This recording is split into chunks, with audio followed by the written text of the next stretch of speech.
Bonjour à tous, nous retournons dans notre livre des juges pour retrouver les identités qui ont façonné la nôtre, l'identité d'Israël. Nous allons parler de Dvorah et de sa chanson. Nous allons parler aujourd'hui d'un personnage extraordinaire. Gidon, Gédéon en français. Gidon Hachofet. C'est un personnage extraordinaire pour plein de raisons. La première, c'est qu'il donne évidemment naissance en nous à la prise de question. Mais attendez, on a copié ou on n'a pas copié? De quoi je veux parler?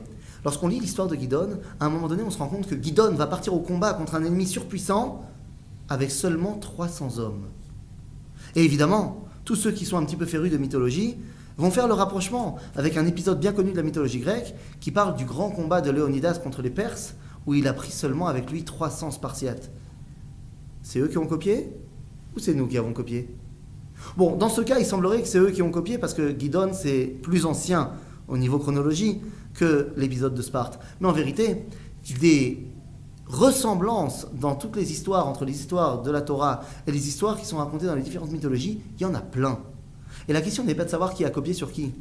Akadosh Baruch Hu se dévoile dans le monde, pas seulement au travers des Bnei Israël, mais il se dévoile également au travers du monde entier. Et donc il est tout à fait normal qu'on retrouve les mêmes ambiances et chez eux, et chez nous. La question n'est pas de savoir qui a copié sur qui, mais la question est de savoir, regardez bien, pas qu'est-ce qui ressemble, mais là où il y a les points de différence. Dans l'histoire grecque, bien finalement, c'est devenu une véritable tragédie grecque où tous les Spartiates sont morts. Dans l'histoire de Gidon, eh bien, tous ces 300 personnages dévoilent Dieu et réussissent là où leurs amis grecs ont échoué. Gidon, c'est un personnage extraordinaire. Gidon, il vient d'une famille qu'on qualifierait comme pas très religieuse.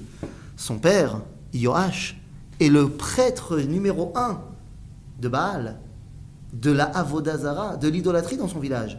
Et c'est dans cette ambiance-là que Gidon vit. Gidon et les Juifs, à ce moment-là, sont persécutés par les Midianites. Et à ce moment-là, la Torah me dit que Gidon est obligé de se cacher pour récolter et utiliser sa récolte pour ne pas être volé, pillé par les Midianites. À ce moment-là, Dieu se dévoile à lui. Et lui dit, Gidon, c'est par toi que je vais amener la Géoula. Et Gidon n'est pas dupe. Il dit, allô, excuse-moi. Dieu est avec nous, c'est ça que tu es en train de me dire, ange de Dieu? Attends, comment ça se fait qu'on est dans un tel balagan? Comment ça se fait qu'on est tellement persécuté? Je suis désolé, mais Gidon va citer son père. D'après le Midrash, l'événement où le Malach s'est dévoilé à Gidon, c'était le soir du Seder. Le Midrash nous dit que Gidon dit au Malach, écoute-moi bien, mon père cette nuit m'a raconté le Hallel et m'a raconté toute l'histoire de la sortie d'Égypte. Attendez, mais je viens de vous dire que le père de Gidon était idolâtre. Oui, idolâtre peut-être, mais encore extrêmement imprégné de son identité juive. Et il a raconté à son fils que fut un temps, Dieu nous a sauvés des Égyptiens. Alors Gidon dit au Malach, je ne comprends pas, si Dieu a sauvé nos ancêtres, alors de deux choses l'une. Si on mérite d'être sauvé, de la même façon que tu as sauvé nos ancêtres, sauve-nous. Et si on ne mérite pas, eh bien sauve-nous quand même parce qu'on a le mérite de nos ancêtres. Donc sauve-nous dans tous les cas. Gidon est le premier grand avocat du peuple juif. C'est peut-être la raison pour laquelle il a été choisi pour sauver le peuple juif. Et finalement, eh bien, Dieu va lui dire, vas-y. Gidon, il va. Mais comme toute personne normalement constituée, en mode, je suis un soldat, je vais prendre avec moi plein d'hommes.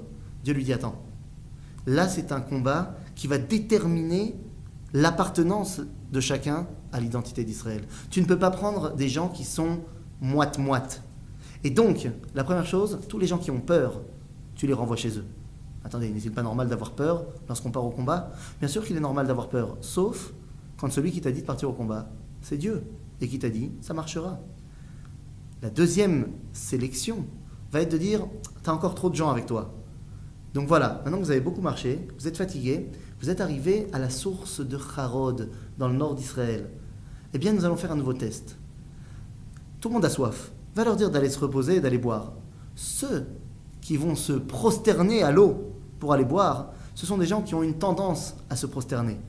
Ces gens-là, tu les enlèves. Seuls ceux qui amèneront l'eau à eux, eh bien, sont des gens que tu peux prendre avec toi. Finalement, il restera les 300 hommes de Gidon qui vont être ceux qui vont amener la Géoula au peuple juif.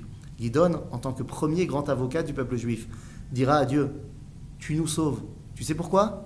Kacha, qu'on mérite ou qu'on mérite pas, tu nous sauves. Eh bien, c'est ce même leitmotiv qui est revenu quelques 3000 ans plus tard, 3000 et quelques années plus tard, lorsque Akadosh Baruch Hu a décidé de nous sauver. Pas parce qu'on le méritait forcément, mais parce qu'on était le peuple juif. Rabbi Chaim Ben Attar, Aura Chaim Akadosh, dira, mais quel est le mérite du peuple juif pour être sauvé après tant d'années d'exil? Il dit, il est possible que le peuple juif abandonne toute la Torah.